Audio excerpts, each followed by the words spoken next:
This is Greg Dooley inside Schembeckler Hall at the Towsley Family Museum, and this is the M. Victor's History Show.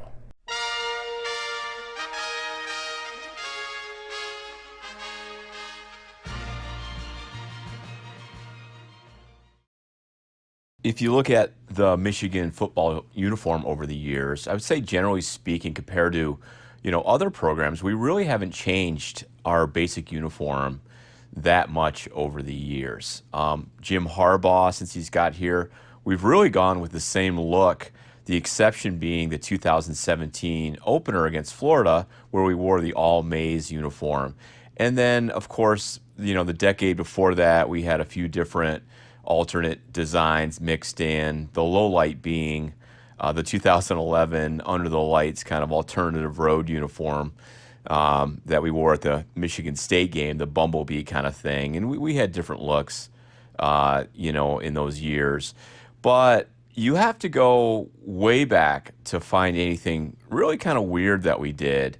In the 20s, when we played Navy a few times really, and we actually introduced a maize helmet or headgear in 1927 to distinguish ourselves from Navy. And then we tried an all-maize uniform for the Navy game in 1928. And of course, the helmet had the big change when Fritz Chrysler came, and we added the wing helmet in 1938. But then there's this, and that's what I want to talk about next, which is kind of an oddball to me in history, which is this patch we wore on our uniform in 1962, and I want to get into that a little bit.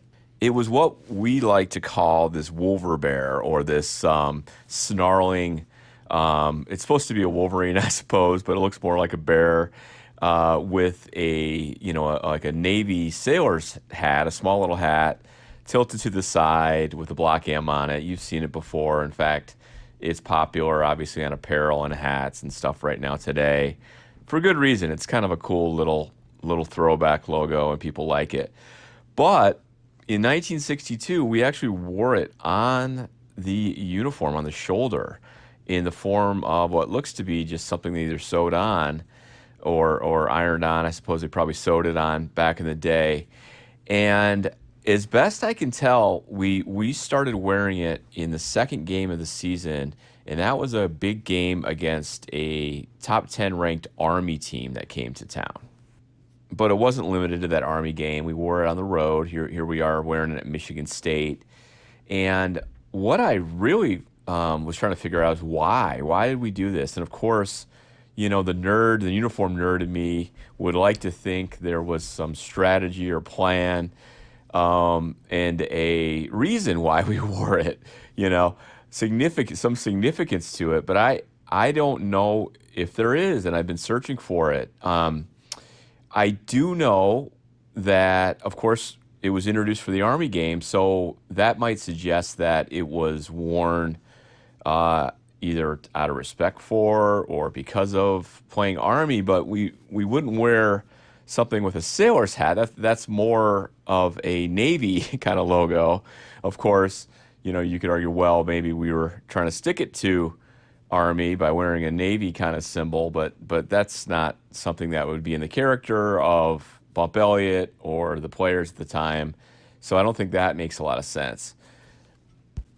One thing that's interesting, though, is that Army actually, in this game, their coach actually had different platoons, units of players that would go out, little groups of 11, and they actually wore different patches and even different colored socks to distinguish themselves, like Army platoons. It occurred to me that, well, maybe this was some kind of response to Army's use of different colors and patches and things. But that also seems like a stretch. And, again, it's 1962. There must have been a lot of forethought to order these things and have them sewn on. It's not like they just hop on the internet and have these things rushed and shipped over. So I don't know if that explains it. I know we won the game, which was really the highlight of the year, when we only won a couple games that season. And again, I mentioned we wore it the rest of the year, maybe as a good luck charm, maybe, but Beyond that, I don't know. So if you know why we wore this Wolverbear patch in 1962, I'd love to hear it. I have reached out to the Bentley Library and to at least one player that I know from who was on that 1962 team, and hoping to find some answers.